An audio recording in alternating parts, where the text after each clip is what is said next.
Este segundo propósito lo encontramos expresado en la primera carta de Pedro, donde dice en el capítulo 2, verso 17, amad a los hermanos. Quisiera leerlo de distintas traducciones para que observemos la redundancia en la misma idea, pero ya que es breve, en la Biblia en lenguaje actual dice, amad de manera especial a los miembros de la Iglesia. Dios nos manda amar a nuestra familia espiritual. Y a esto añade el apóstol Juan en su primera carta que Jesús nos ha dado este mandamiento, que el que ama a Dios, ame también a su hermano. El domingo pasado estábamos considerando la primera parte de lo que Juan nos dice en cuanto al mandamiento de amar a Dios con todo nuestro corazón, con toda nuestra mente, con toda nuestra alma, con todas nuestras fuerzas. Y ahora vamos a ver esta segunda parte en cuanto a amar también a nuestros hermanos. ¿Por qué Dios quiere que aprendamos a amar a nuestros hermanos, a lo que es nuestra familia espiritual? Pues sin duda habría multitud de razones, pero dejadme que os apunte algunas de ellas rápidamente. La primera, porque desarrollamos nuestra semejanza, o nuestro carácter, a semejanza de Dios. Nos volvemos más como Dios es. Ayer celebrábamos una boda y compartía allí esta idea de que la Biblia, cuando habla de Dios, no dice que Dios tenga amor, no dice que Dios sienta amor, lo que dice es que Dios es amor. Y cuando nosotros amamos, de hecho estamos reflejando esa semejanza con Dios. Por ello es importante, ¿verdad? En segundo lugar, porque Él quiere que sus hijos aprendan a llevarse bien.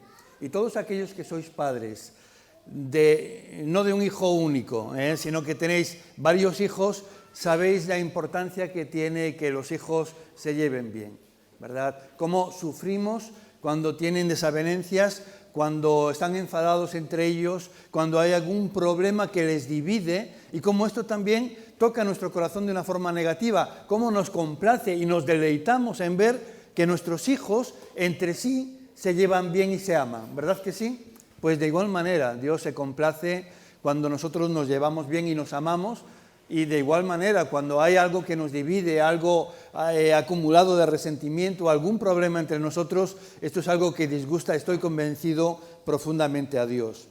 En tercer lugar, porque el amarnos es un entrenamiento para la eternidad. Una de las cosas que haremos en el cielo durante toda la eternidad, que es mucho tiempo, va a ser amar a Dios. En esto vamos a estar ocupados, en adorarle. Pero la otra cosa que vamos a hacer también es amar al resto de creyentes que va a estar allí junto con nosotros.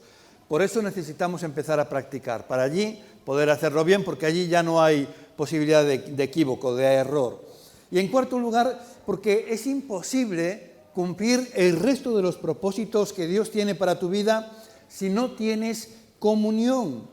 No estamos en la tierra para vivir solos, para arreglárnoslas por nuestra propia cuenta, por nosotros mismos, y la realidad es que nos necesitamos los unos a los otros. Y de esto es de lo que quiero hablar en esta mañana, de esta necesidad que tenemos los unos de los otros.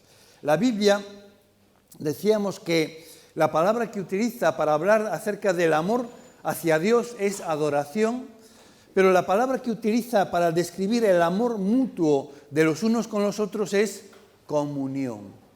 Comunión. Ahora, lo cierto es que hay distintos tipos de comunión. Un primer nivel sería el más básico, el elemental, el de la membresía, que significa el hecho de que tú eres miembro de un cuerpo. Traduciéndolo en otras palabras, que formas parte de una iglesia en la que de alguna forma no solo asistes, no solo te congregas, sino que hay un sentido de pertenencia. Esta es mi iglesia y por tanto yo soy parte de esta iglesia. La iglesia desde la óptica bíblica nunca está constituida por ladrillos. No tiene que ver con edificios, no tiene que ver con piedras, en todo caso piedras vivas que somos nosotros. La iglesia es un término que el apóstol toma del mundo griego, de la cultura griega en la que estaban inmersos, porque dominaba dominaba todo el mundo occidental, todo lo que era el mundo cultivado, culto, y había una palabra que Pablo tiene que escribir en cuanto a lo que Jesús va a instituir, en cuanto a formar una iglesia, pero esta palabra que Jesús pronuncia en arameo la tiene que traducir al griego, y entonces Pablo escoge y toma de forma deliberada la palabra eclesia, del griego. Y esta palabra tiene unas connotaciones, tiene un sentido original, y tenía que ver con que en las ciudades griegas de donde nace la democracia, el gobierno del pueblo, eran ciudades autónomas que se gobernaban a sí mismas. En un momento determinado se llamaba a los ciudadanos, a los que eran parte de la ciudad, no los que estaban de paso, no las visitas, no los extranjeros, sino los que eran miembros activos del pueblo, ¿verdad? Se les convocaba a una asamblea que se solía celebrar en las afueras. Y esta palabra eclesia lo que significa literalmente es llamados afuera, literalmente, llamados afuera. La connotación es: hay asamblea, hay reunión de ciudadanos, vamos a tomar decisiones en cuanto a la ciudad, así que os convocamos a la asamblea a salir fuera para venir a la reunión. Y Pablo vio en esta palabra lo que Jesús expresó en cuanto a lo que él quería constituir y lo utilizó para darle este nuevo significado. La iglesia es el conjunto de aquellos que han sido llamados a salir del mundo para formar parte de su familia. Y este es el sentido que tenemos en el Nuevo Testamento. Por tanto, no se trata de venir a un edificio determinado. Y a veces hemos idolatrado los edificios. Y pareciera que si no venimos el domingo aquí, en algunos lugares, ¿cómo vamos a cerrar la iglesia? Perdona, la iglesia no tiene puertas. Nuestra iglesia no tiene puertas. El templo sí, pero nuestra iglesia no. Nuestra iglesia existe en el momento en el que nos reunimos en el nombre de Jesús, donde quiera que nos reunamos. Y ahora nos vamos de retiro y la iglesia va a estar en San Censo. La iglesia unida, el templo de la iglesia unida estará vacío, pero la iglesia estará reunida adorando a Dios, cumpliendo su propósito en San Censo. No cerramos la iglesia, utilizamos el templo como una herramienta, pero no lo sacralizamos, ¿verdad? Y en ese sentido tenemos que entender que Dios nos llama a formar parte de este conjunto de personas llamadas a salir para formar una familia, para formar su cuerpo, para formar su iglesia. Hoy la palabra membresía se usa para referirse a la pertenencia a cualquier tipo de asociación, ya sea cultural, deportiva, política, etcétera, etcétera. Pero esta palabra también está tomada, prestada de la Biblia. Originalmente surge de la Biblia y surge del concepto paulino en cuanto a cuando él expresa la idea de que somos miembros de un mismo cuerpo. La iglesia es el cuerpo de Cristo y cuando nosotros estamos en Cristo somos parte de ese cuerpo y por tanto miembros los unos de los otros. Esa es la idea de la que luego la cultura secular ha tomado la palabra para referirse a las membresías de las que estamos hablando. Vamos a ver lo que nos dice la Biblia en Efesios. Ya no sois extranjeros, hablábamos ahora por aquellos que lo son. No estáis ya fuera de vuestra tierra, sino que ahora compartís con el pueblo santo los mismos derechos y sois miembros de la familia de Dios. Mira, a Dios no le importa de dónde vienes, a nosotros tampoco. No nos importa tu origen, tu procedencia, lo que nos importa es que si estás aquí entre nosotros y quieres ser parte de este cuerpo, eres no solo bienvenido, sino que como se oraba nos sentimos bendecidos, enriquecidos, creemos que también tú eres un don de Dios, que Dios es el que está detrás de todo tipo de inmigraciones. Lo vemos en el libro de los Hechos, cuando la iglesia, lejos de cumplir el propósito de ir a todo el mundo y predicar el Evangelio, se encerró en Jerusalén. Y Dios permitió, levantó la mano protectora de sobre su pueblo y permitió que se desatara una persecución allí en Jerusalén que obligó a emigrar a los judíos cristianos y tuvieron que ir a otras ciudades huyendo de esta persecución y esto posibilitó que el mensaje del Evangelio llegara a otros pueblos, a otras culturas, a otras ciudades, a todo el mundo. El origen fue una persecución, una emigración por causas político-religiosas.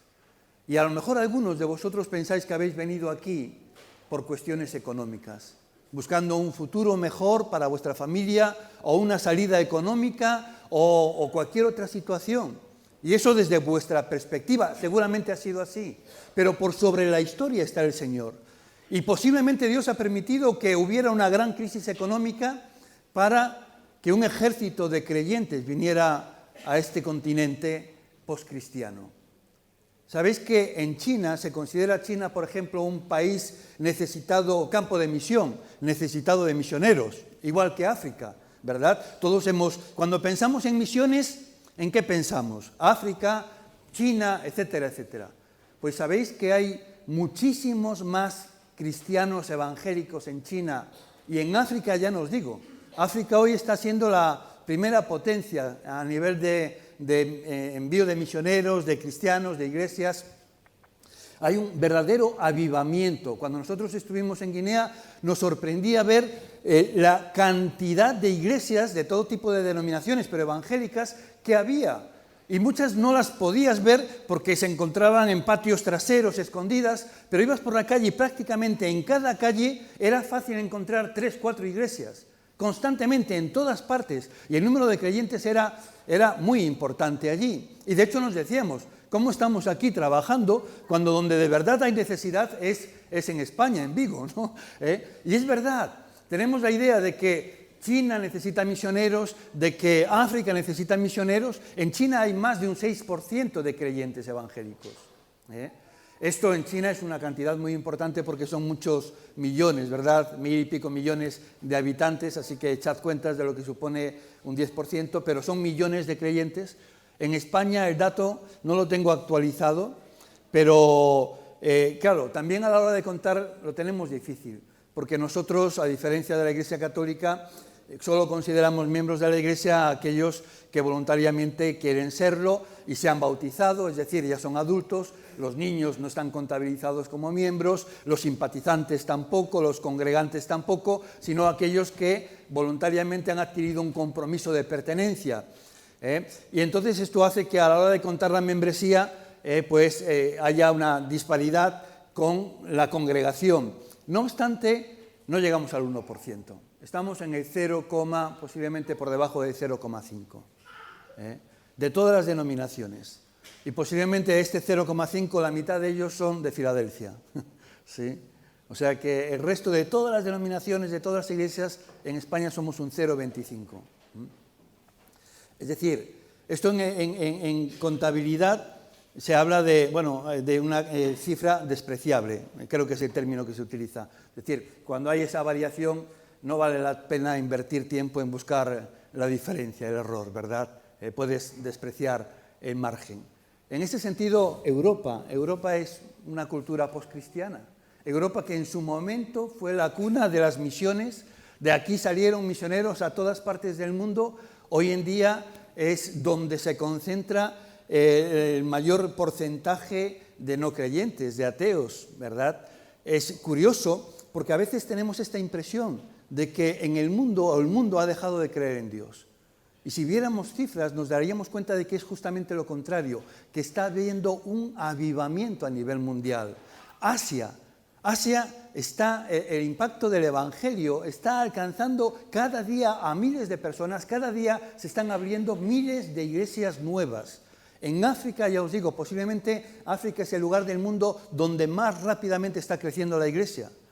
En América hay un vuelco. En algunos países están superando el 30% de creyentes evangélicos, quizás en algunos llegando ya al 50%. Y en Estados Unidos, un 90 y muchos % de la población se considera creyente en Dios. En Europa es donde estamos en esta situación de descreimiento. Escuchaba recientemente un testimonio de una persona considerada una de las 50 mentes más influyentes del planeta. Un científico nominado para el premio Nobel, con un currículum impresionante, y él se definía como un judío que cree que Jesús es el Mesías, un creyente nacido de nuevo. Y es impactante escuchar su testimonio, ¿verdad? Y ver cómo hay tantas personas influyentes. Esta está en el top 50 a nivel mundial en cuanto a influencia y que no tienen pudor ni problema de identificarse como seguidores de Jesús. No obstante, decíamos, ¿no?, que la vida cristiana no se limita a creer. No se trata de asumir una serie de ideas, de creencias, de doctrinas, sino que es una cuestión de pertenecer. La comunión comienza con la pertenencia, cuando elegimos de alguna forma integrarnos en una familia espiritual. Mirad, la Biblia nos dice claramente que cuando vayamos al cielo no vamos a ser examinados de teología. No nos van a preguntar cuál es nuestra posición en temas controversiales como el milenio, como el arrebatamiento, como el libre albedrío, la predestinación o cosas por el estilo. No va a importar, a nadie le va a importar cuál es tu postura en cualquiera de estos temas. Tampoco te van a preguntar a qué iglesia asistías, no te lo van a preguntar. Lo que dice la Biblia es que la prueba del algodón es si alguno tiene al Hijo, tiene la vida, y que no tiene al Hijo, no tiene la vida. Es decir, allí en la puerta, si hay alguien, la tradición habla de Pedro con las llaves, pues más que las llaves lo que va a tener es un, ¿cómo se llama lo que usan los médicos? Un fonendoscopio. Estetoscopio, gracias, estetoscopio. Pues allí en todo caso Pedro estará no con las llaves, sino con un estetoscopio auscultando tu corazón. ¿Está Jesús ahí? Bien, entra. No está, lo siento, esto no es para ti. Y es así, literalmente, ¿verdad? Por eso tiene que ver con un sentido de pertenencia. ¿Pertenezco o no a Cristo? ¿Soy de Él o no? ¿Soy parte de su cuerpo o no lo soy? Algunas personas dicen, sí, yo soy cristiano, pero no pertenezco a ninguna iglesia. Yo digo, esto no tiene ningún sentido. Porque la iglesia es donde tú vives en la práctica lo que significa ser cristiano. Es como decir, yo soy un jugador de fútbol, pero no quiero ser parte de ningún equipo. Bueno, pues muy bien, pues ya me dirás cómo se practica tu deporte, ¿verdad? ¿Con quién juegas, si no eres parte de ningún equipo? Un cristiano sin familia, sin pertenecer a una iglesia, es un accidente. Puede ocurrir en algún momento, y entiendo que es justificado, cuando, por ejemplo, Hudson Taylor se fue como misionero a la China, ¿verdad? Y él fue a lugares donde no había otro creyente y vivía aisladamente, era el único creyente a muchos kilómetros a la redonda y vivía solo, pero no desconectado. Vivía con un cordón umbilical que le unía a su iglesia de procedencia en Inglaterra y manteniendo comunicación, visitándola periódicamente. Aún así, había un sentido de pertenencia que le sostenían. Él había bajado al hoyo, pero había una iglesia sosteniendo la cuerda que le permitió ir a las misiones, ¿verdad? En todo caso, cuando alguien vive así, desde luego tiene un montón de carencias. Por eso Dios quiere que nos integremos en una familia. Durante esta semana, en la lectura del libro Una vida con propósito, vamos a ver que debemos integrarnos en la familia de la Iglesia por varias razones, y entre otras porque satisface nuestras necesidades y porque nosotros suplimos las de los demás. Si quieres crecer espiritualmente y deseas ver a Dios obrando en tu vida, tienes que unirte a un cuerpo. Jesús ama a la Iglesia y tú y yo necesitamos tener este mismo amor. Fijaos que precisamente Pablo utiliza el amor de Cristo hacia la Iglesia como el modelo que pone delante de los maridos de cómo deben de amar a sus esposas. Maridos, amad a vuestras esposas así como Cristo amó a la Iglesia y se dio a sí mismo por ella. En esa entrega entregó su vida por la Iglesia. Para Pablo es un ejemplo de amor sublime. Y si Jesús ama tanto la Iglesia y tú dices que amas a Jesús, seguro que lo que para Él es tan importante hasta para entregar su vida, para ti también va a ser importante y objeto de tu amor. El segundo nivel es el nivel que va un poco más allá y tiene que ver con compartir ese nivel de la amistad. Fijaos que en el principio, cuando Dios crea al hombre, declara que no es bueno que el hombre esté solo. De igual manera, Aristóteles decía que el hombre es un animal social. Ambas expresiones lo que denotan es que necesitamos tener amigos. No podemos vivir aislados del mundo. Una de las primeras cosas que hizo el Espíritu Santo cuando fue dado a la Iglesia, la encontramos en el libro de los Hechos y vemos el fruto, y es que todos los que habían creído estaban juntos y tenían en común todas las cosas. Y me gustaría que notaseis dos cosas que está diciendo este texto. La primera es que no podemos desarrollar amistad sin estar juntos y no podemos desarrollar amistad sin tener cosas en común.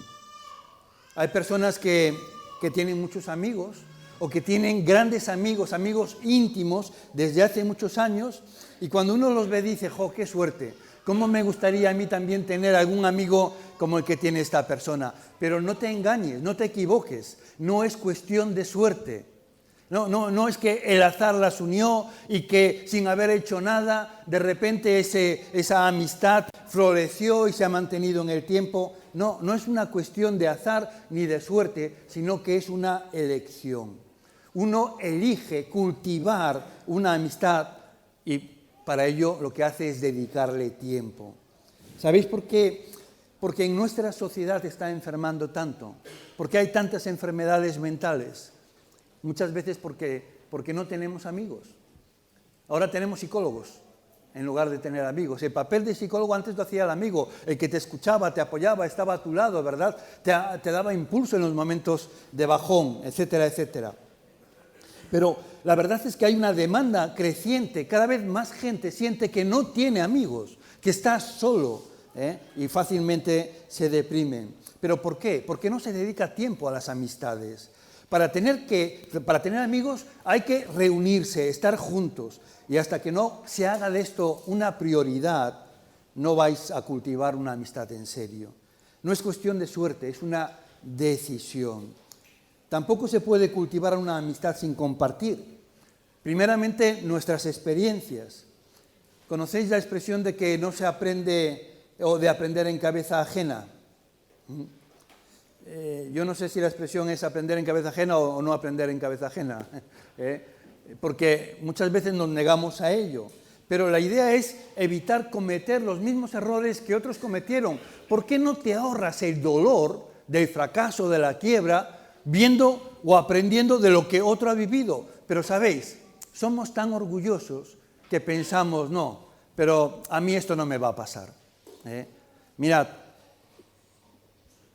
no puedo afirmar ahora con exactitud el dato, aunque lo tengo ya desactualizado, pero durante un tiempo estuve siguiendo informes sobre la situación del matrimonio en España y estaba muy al día en cuanto al número de divorcios y demás, y posiblemente en este momento estemos por encima, yo creo que de un 66%, posiblemente de cada 3 matrimonios, 2 se están rompiendo en España.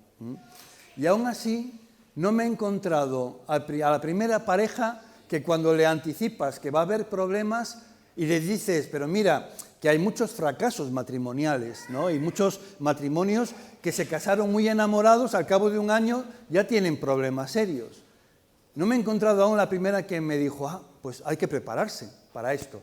No. ¿Sabéis cuál es la respuesta más típica? Pero a nosotros no nos va a pasar. Nosotros es que nos queremos mucho. Nosotros es que somos diferentes, ¿no? De otro planeta, imagino, que se refieren.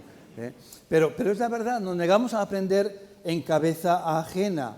Y si no estamos dispuestos, pues vamos a sufrir mucho y de forma innecesaria. Y cuando aprendamos, si es que llegamos a aprenderlo todo, ya estaremos muertos. Así sería imposible avanzar. Si la sociedad no hubiera aprendido en cabeza ajena, seguiríamos viviendo en las cuevas. Porque yo creo que lleva toda una vida llegar a ese conocimiento. Cuando estudiamos el Renacimiento, la Ilustración, cuando estudiamos a personas como Leonardo da Vinci, ¿verdad?, que sabían de todo, eran universalistas, sabían de astronomía, sabían de física, sabían de química, era increíble todo el conocimiento. Nada, O sea, un par de capítulos en el libro de texto de cualquier alumno de bachillerato, Es decir, todo lo que ellos sabían, con leerse 2 libros prácticamente ya lo tenían. Lo que desarrollaron por la observación, por la meditación, por la reflexión, por la experimentación, tantos fracasos que tuvieron. Pero el conocimiento humano a nivel social se fue acumulando de generación en generación. Hoy estamos muy especializados. Hoy es que es imposible abarcar todo el conocimiento. Alguien que escuchaba hace algunos años a un médico que está especializado en el pie. Un médico, uno de los más famosos traumatólogos de España, es de aquí de Vigo. Y estaba en el Seral, ya debe estar jubilado, y era el más conocido, reconocido. Lo escuché en una entrevista en la radio que le hacían, y él decía que, claro, que hay tanto campo, tanto para investigar, que él se había especializado en no sé qué, en qué huesos del pie. Y todo su saber estaba concentrado en una parte del pie, ni siquiera en todo el pie. Y toda la vida llevaba estudiando eso, para, bueno, que otros puedan ahora conocer el fruto de todo su esfuerzo, y sobre eso vamos construyendo. Y por eso podemos volar en aviones, por eso podemos ir a la luna, por eso ahora se está trabajando en robótica, pero porque hemos aprendido de lo que otros aprendieron y hemos acumulado esa experiencia. Tenemos que compartir también nuestros hogares. La Biblia dice: recibíos unos a otros en vuestras casas sin murmurar de nadie. ¿Por qué quiere Dios que seamos hospitalarios? Pues porque, mirad, no podemos tener comunión en la multitud. Esto es difícil. La comunión solo es posible en grupos pequeños.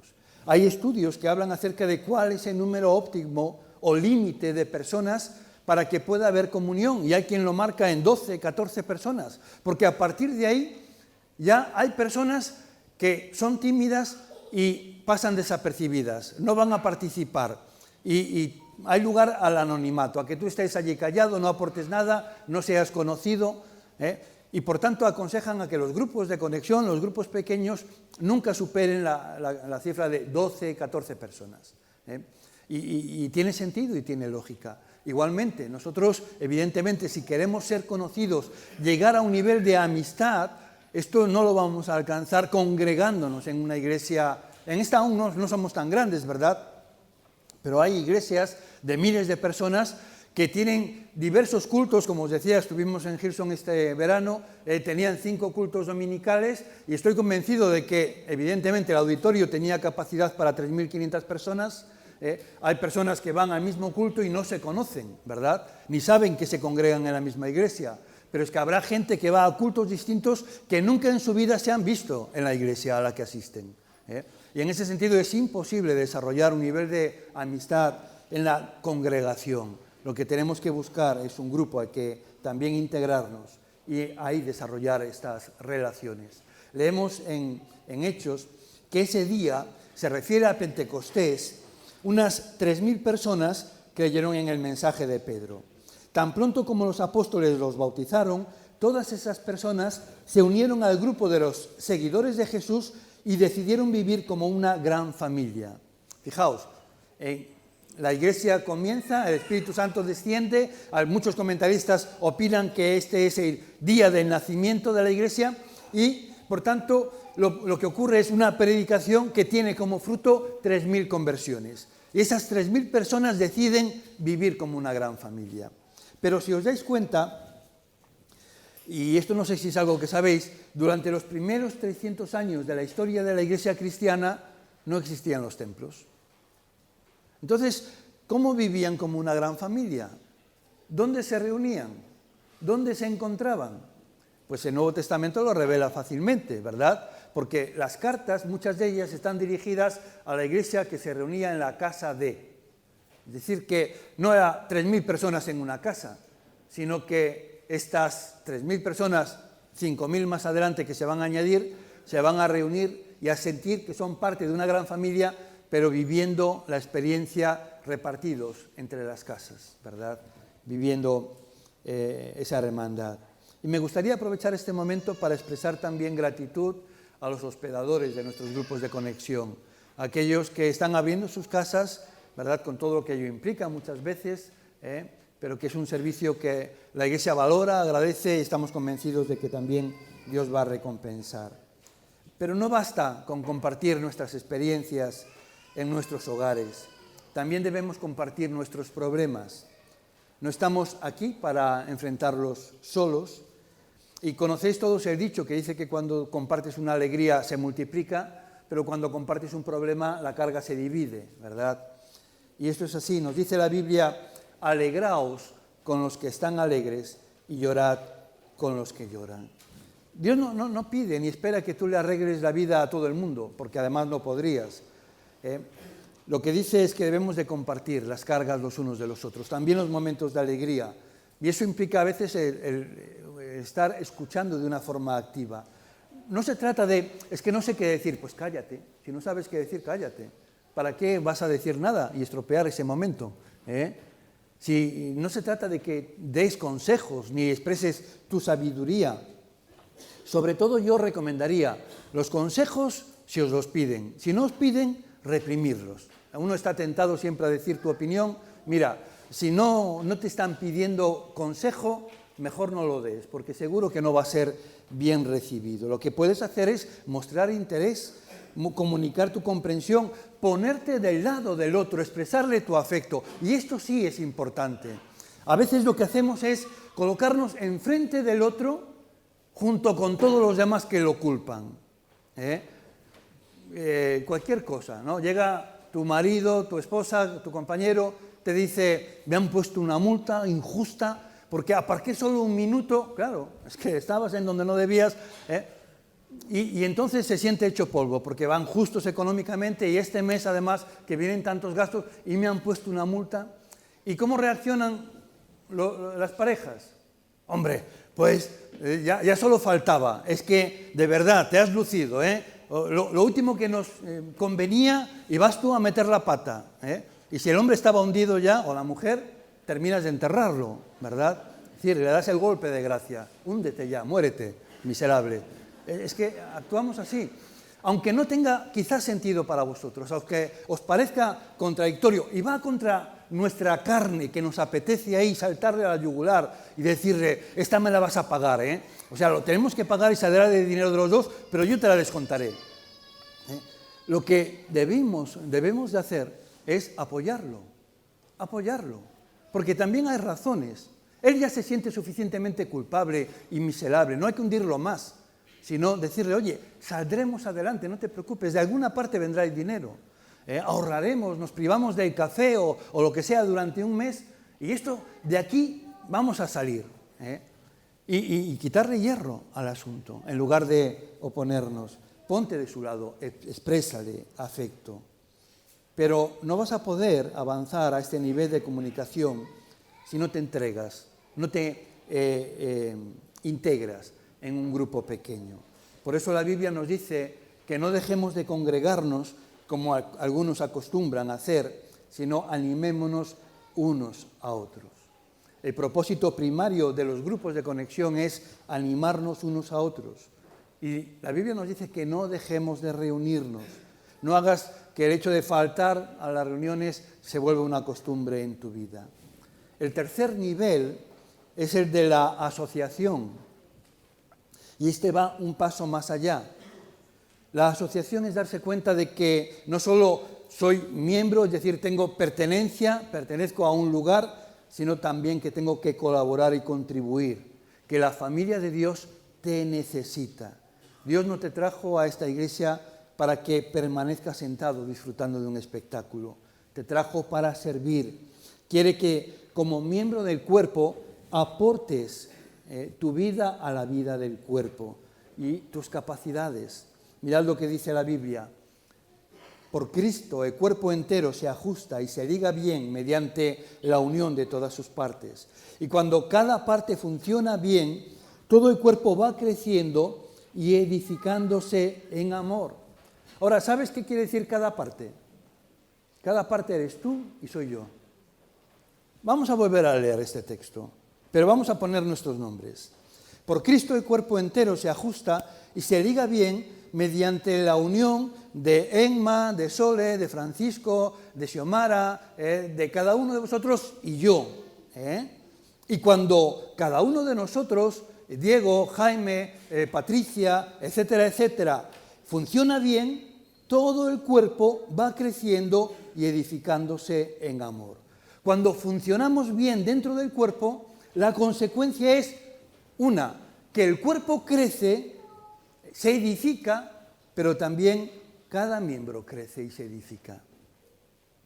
Por eso os animo a que pongáis manos a la obra, que deis un paso práctico.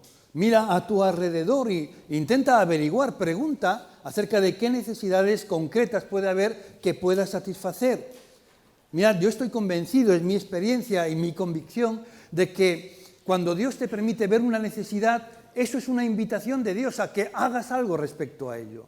No se trata de que tú veas una carencia, pues aquí es que no se evangeliza o no se atiende a las personas de mayor edad o cosas por el estilo. Está bien a veces subrayarlo esto, pero si tú ves esa necesidad, yo creo que es que tienes una sensibilidad especial hacia esa área y posiblemente esa sensibilidad viene acompañada de ciertas capacidades que te hacen la persona idónea para empezar a trabajar ahí.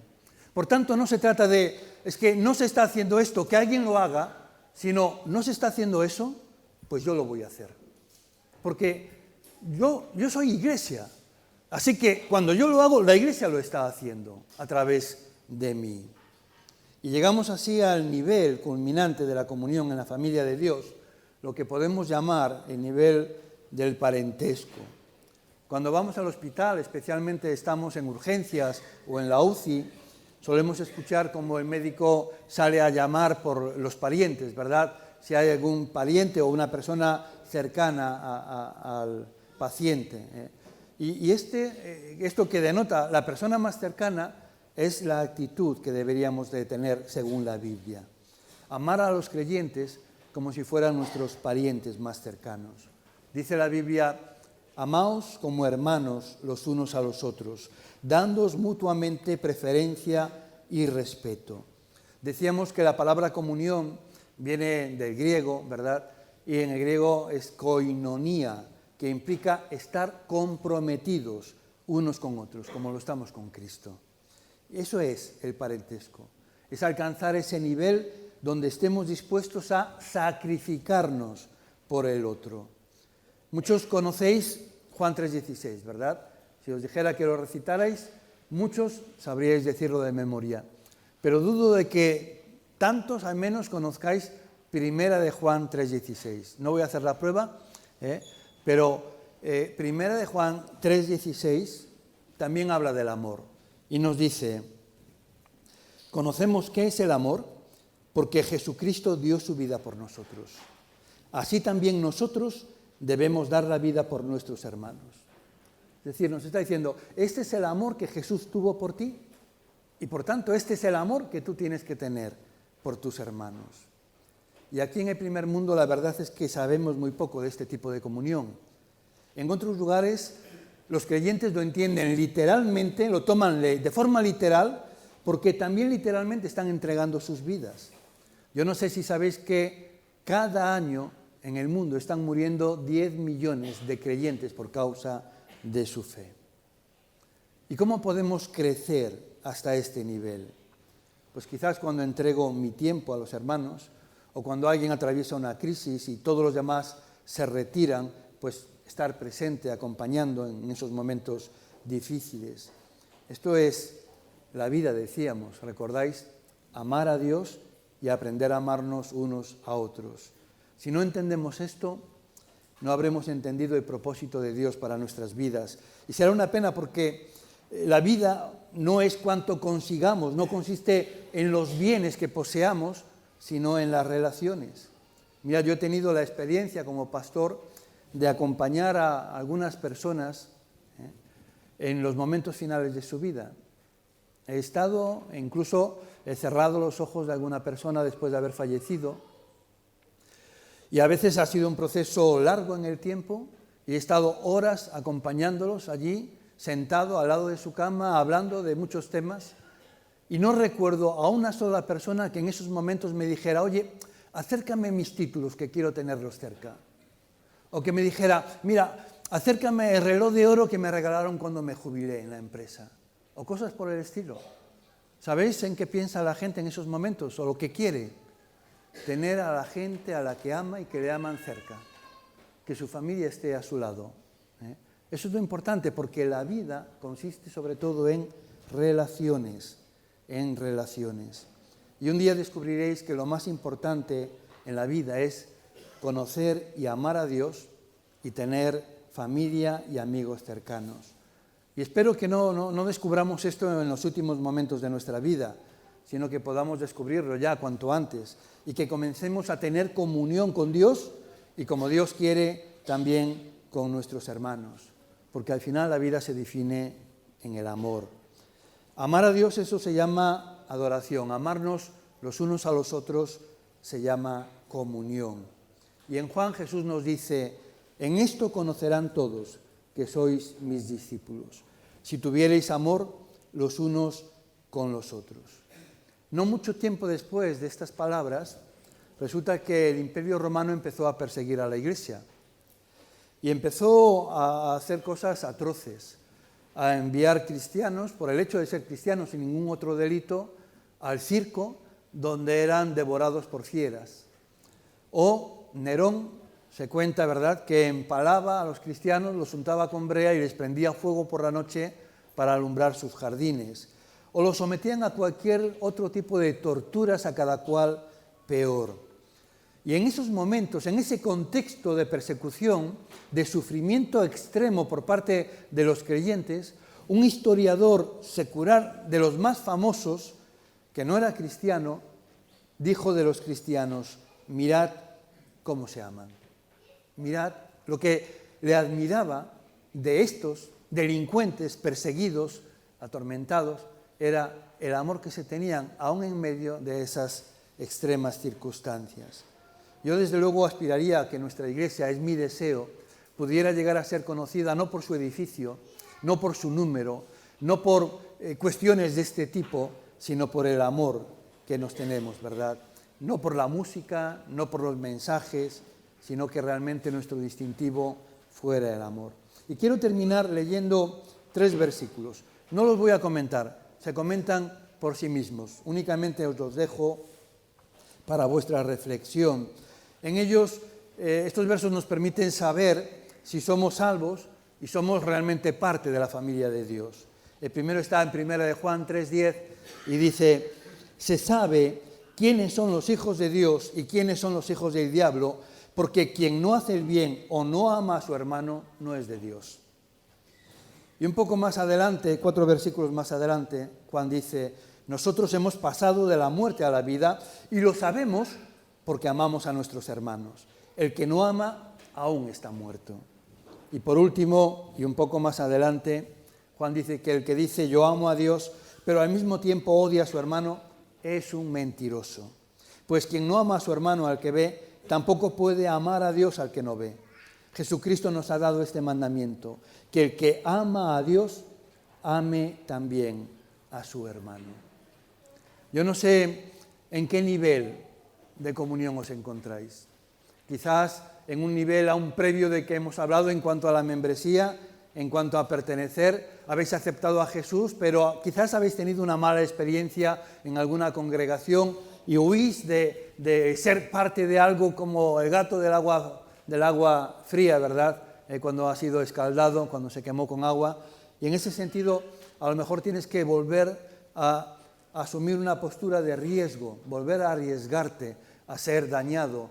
Pero es que si no lo haces, no vas a crecer espiritualmente, ni vas a experimentar mucho de lo que Dios tiene planeado para tu vida, ni a poder desarrollar el propósito de Dios para ti, porque eso se va a vivir dentro del cuerpo. Imaginaos que fuera posible que el corazón viviera fuera de un cuerpo, que fuera posible, Bueno, primero ya no recibiría sangre de ninguna parte porque no estaría conectado al sistema circulatorio, pero, y aún así, si recibiera sangre, ¿a dónde la enviaría? La despilfarraría, estaría echando sangre y manchando todo alrededor. La gente huiría de ese corazón porque mancha, ¿verdad? Y a veces nosotros somos así, y no nos damos cuenta. Nuestra vida no tiene sentido fuera del cuerpo. No hemos sido creados para vivir fuera del cuerpo. Al contrario, Dios nos ha hecho miembros los unos de los otros.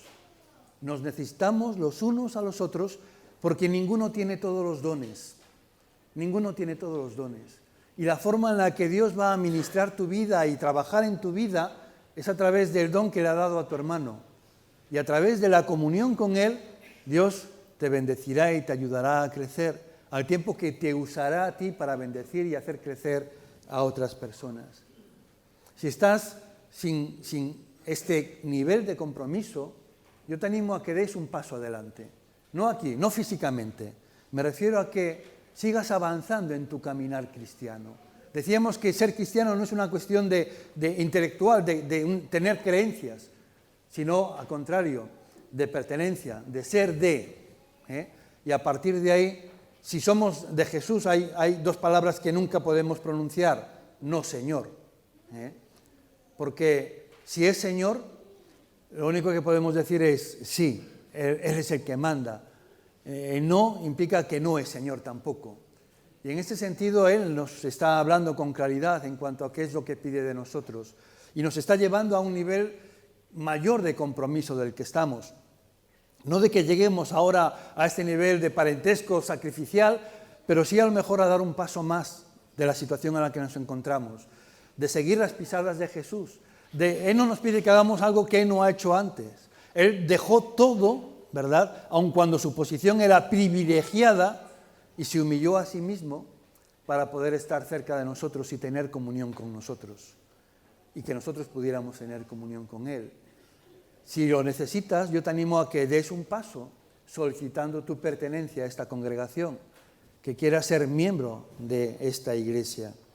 Si ya eres miembro, que no te conformes con ello, con venir el domingo y ya estar contento, sino que des un paso más, el siguiente paso a un nivel de amistad, de compartir con otros tus experiencias, abrir tu hogar, ir al hogar de otro hermano, compartir tus problemas. Porque la forma de crecer en la amistad, en el amor, tiene mucho que ver con la comunicación y es una vía de doble sentido. Conocéis el canal de Panamá, ¿verdad? Une dos océanos, el Atlántico con el Pacífico. Y la forma de unirlo es por medio de unos compartimentos que tienen dos puertas. Y que lo que hace es equilibrar el nivel de una compuerta con la otra, y entonces cuando están al mismo nivel se abre una puerta, pasa el barco, se cierra la compuerta, y luego lo que hace es igualar al siguiente nivel, que está más bajo. Hay que vaciar agua hasta que alcanzan el mismo nivel, y entonces se abre la siguiente puerta y se va pasando. La amistad es lo mismo. Al final es una cuestión de dos puertas, donde yo tengo que dar un paso arriesgado porque me pueden rechazar, y la otra persona tiene que también dar un paso, tiene que abrir la puerta. Y la forma de abrir la puerta es que tiene que haber una correspondencia. Si yo te cuento cosas íntimas de mí para que me conozcas, y cuanto más me conoces, pues más afecto tendrás hacia mí, porque hay una relación directa de causa-efecto en cuanto a lo que comunico de mí y el tema del afecto. Tú puedes mantener estanca tu puerta cerrada y decir, bueno, pues yo no quiero que nadie conozca nada de mi vida porque me han hecho daño y no quiero que nadie más me vuelva a herir. Pues entonces estás poniendo un límite a la amistad, y esa amistad se quedará en mera simpatía, en ser conocidos, saludarnos el domingo. Hola, ¿qué tal? ¿Cómo estás? ¿Todo bien? Bien, vale, hasta el próximo domingo. Y ahí se quedará nuestra relación. Pero si tú das un paso también acompañando al otro, y cuando uno se abre, el otro también está dispuesto a abrir, pues mi vida tampoco es fácil.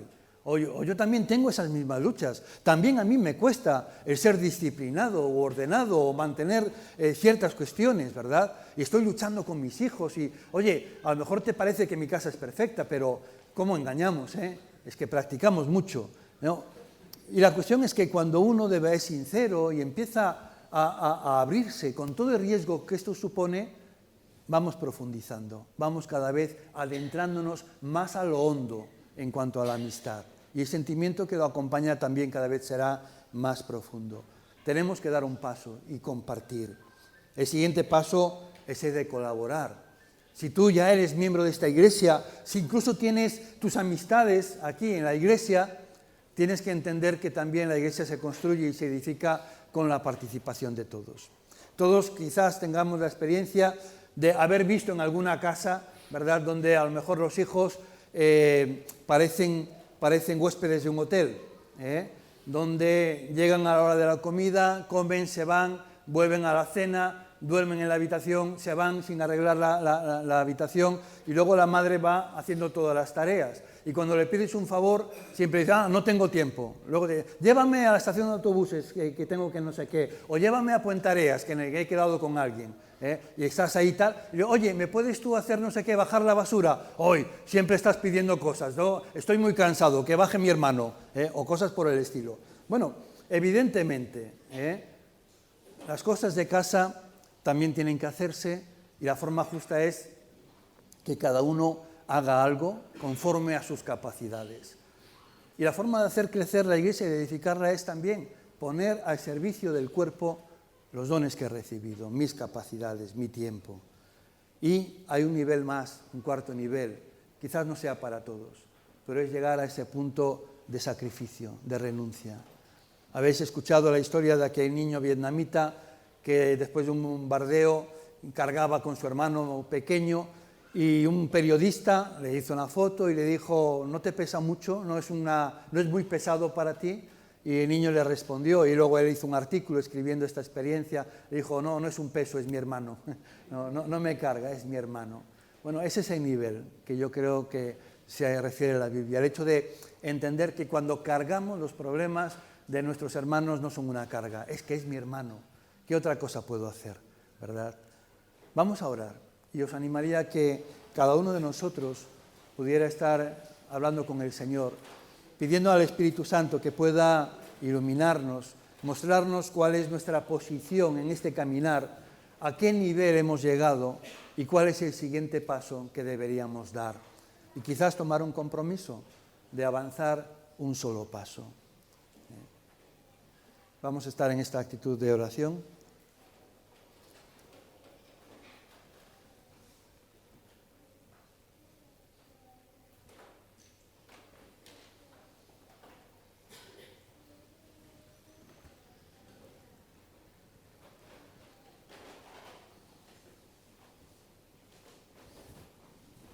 Padre, queremos darte muchas gracias una vez más, Señor, porque nos sentimos tan bendecidos de tenerte por Padre, de saber que en cualquier circunstancia, en cualquier momento, cuando dirigimos la mirada hacia ti, no encontramos una mirada severa ni reproches, sino tus brazos extendidos, amorosos, dándonos lo que necesitamos, acogiéndonos en tus brazos, dándonos seguridad, sintiéndonos aceptados por ti, de una forma incondicional. Gracias, Señor, por el amor que nos has mostrado y demostrado. Gracias porque a pesar de nuestra rebeldía inicial, tú no desististe de insistir en llamar a la puerta de nuestro corazón y perseveraste ahí hasta seducirnos, hasta con palabras dulces, Señor, conquistar nuestro corazón. Gracias por hacernos parte de tu familia. Y, Señor, queremos ser esa familia que tú soñaste. Queremos actuar como los hijos que tú quisiste tener, amando a nuestros hermanos como tú quieres que nos amemos. Y oramos para que, Señor, tú nos puedas guiar a poder crecer, a dar un paso más, a poder avanzar en nuestro nivel de compromiso con lo que tú quieres para nosotros. Queremos aprender a adorarte en espíritu y en verdad, porque tú estás buscando esta adoración en nosotros. Queremos también aprender a amar como Cristo amó a la Iglesia y se entregó por ella. Y queremos amar así también a nuestros hermanos. Ayúdanos a vivir de este modo que te glorifique y que podamos cumplir así nuestro propósito. Te pedimos, Señor, que nos muestres también la bendición de este estilo de vida, de ver cómo la Iglesia crece, es edificada y fortalecida, y con ella cada uno de nosotros. Gracias en el nombre de Jesús. Amén.